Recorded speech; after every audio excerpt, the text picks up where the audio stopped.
Special Containment Procedures. SCP-080 is to be contained in a 4 meters by 4 meters room with a smaller antechamber located on the south wall to provide researchers with access. On the north wall, an observation room is to be connected, overlooking the main room through a window with thick blackout curtains that release only when the door to the observation room is closed. No attempts should be made to remove SCP-080 from this enclosure at any time. No more than 7W incandescent light bulb is to be illuminated in the main room at any time. Absolutely no devices capable of producing light should be brought into the room. Under no circumstances should anything be brought into SCP-080's containment room that has the ability to shroud, conceal, or otherwise hide SCP-080. Failure to adhere to this will result in disciplinary action. Description: It is unknown if SCP-080 has a physical mass or body, as all attempts to interact with it physically have failed and have been met with adverse effects. See Experiment Log 0802. Researchers and personnel have described seeing SCP-080 as various shadows and humanoid effigies, with the only common attribute being 2 smoking eyes. It has come to the attention of researchers that SCP-080 induces uncontrollable drowsiness upon anyone entering its chamber. After approximately 30 minutes, any person observing it will be forced into REM sleep and may suffer irreversible psychological damage.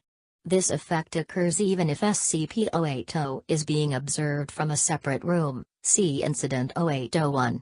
If at any time SCP-080 finds a way to hide itself, such as in a cupboard, under a bed, covered in a sheet, etc., it will disappear entirely.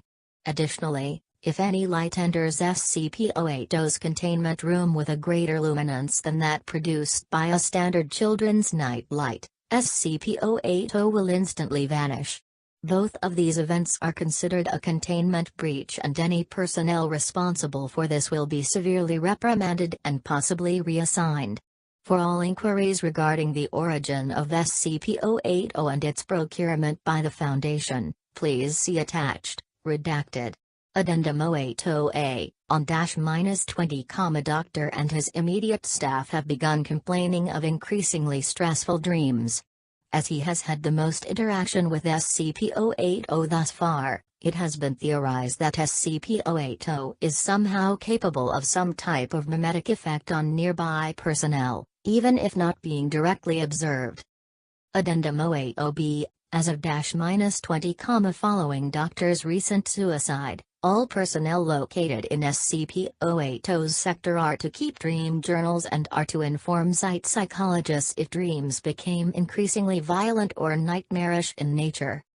Addendum 080C, all staff are reminded that the blackout curtains in the observation room will not release if the door is not closed and that exposure time should not exceed 30 minutes for any reason. See Incident 0801.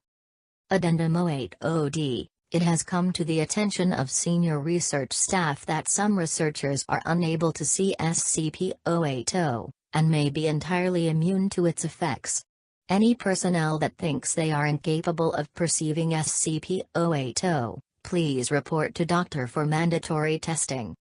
Addendum 080E, it has been suggested following Incident 0801, that a Class D personnel be fed to SCP-080 once per month in order to neutralize SCP-080's effect on the mental health of on-site personnel. 05: approved. Incident 0801. On -20, a planned observation was conducted by 2 senior researchers. The researchers entered the observation room and the blackout curtains were released. Believing the room to be safely shielded from SCP-080's effects, as it had in the past, the researchers began observing SCP-080. Approximately 40 minutes after observation began, both researchers suddenly fell asleep. Upon their retrieval, data expunged.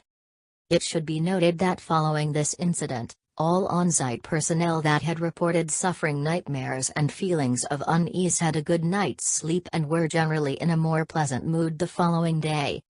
Note: All personnel are requested to stop referring to SCP-080 as the Boogman, Doctor,